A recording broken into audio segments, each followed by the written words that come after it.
What's up, man? So basically, I was watching Joe Kenda. It's a detective show, and it's supposed to just be stories he solved and just different stuff like that. I went down the rabbit hole because there was an episode about a guy randomly getting sniped in Colorado Springs by a random kid. So how the story went was an informant for the cops got arrested, and he gave him a name, said, "Oh, Bug did it. I know who did the shooting." When they did studies and they did the investigation, they found out it was the informant that shot him. But they were calling the informant Authur Daniels. When I looked up Authur Daniels sniping, the victim actually comes up, William Larmore, and another name comes up. And this is when I started writing this information. Look at that right there. So, the name David Scott Lee comes up. It says, People versus David Scott Lee, Colorado. That's the court case. When you read into it, it's that sniping. So, it wasn't Authur Daniels. It was David Scott Lee. When you look at the information, that was in 1978, right? What I got confused about is when I typed in David Scott Lee, information about the DC sniper was coming up. I was like, oh yeah, that was kind of a weird case. Everyone's looking for white people sniping. That's why they were able to get away with all them killings. And that's just a weird case all in itself. So I started breaking it down, and I looked at John Allen Williams, aka John Allen Muhhamed, the DC shooter. He was born on December 31st, which is a weird date anyway. You know what I mean? Just happened to be on December 31st, 1960.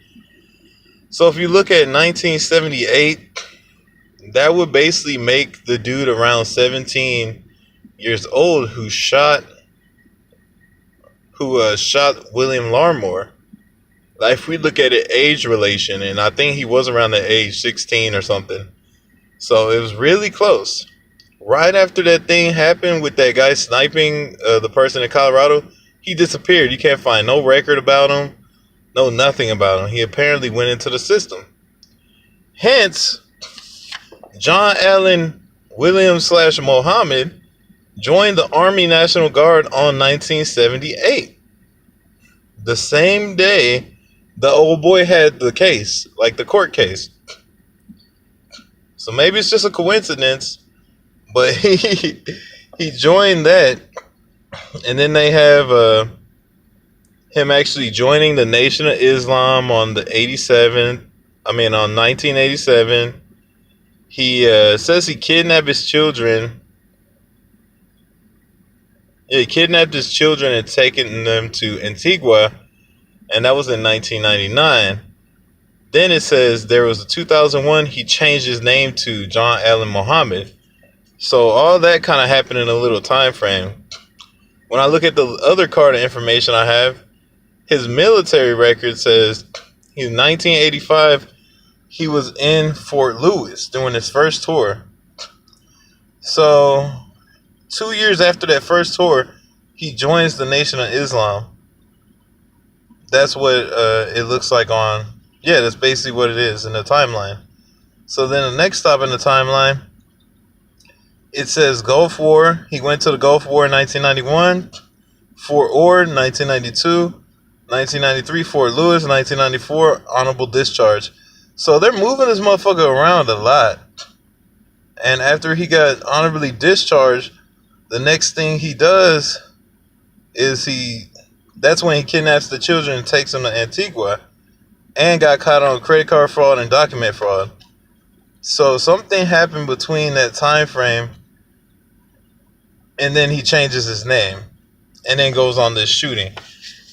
That is kind of where I'm getting like thrown off, to where like, did I really find the real name of John Allen Muhammad? Because he doesn't really have a childhood, or there's no pictures of what David Scott Lee looks like.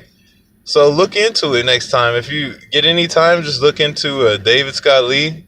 It'll pop right up for you. He shot William Larmore, and y'all already know about the DC shooting. Lee Boy Malvo's story, that shit was all crazy about the Matrix. Just, it's insane. And then when you look at the other guy, his motive was, I wanted to snipe all these people so I could secretly snipe my wife. Really? Like, that story just did not make any sense. And he was actually, he actually was security at the Million Man March. John Allen Muhammad was. So he was tied to the government. So we got to figure out, we do just got to figure out if any of this makes sense. If anybody had the same information or seen any other discrepancies, because I'm starting to think a lot of these shootings and stuff are manufactured people that were in the military that may have went through like an operation, like a certain mind control program or something. But yeah, it's just interesting. If y'all need to check it out, look it up.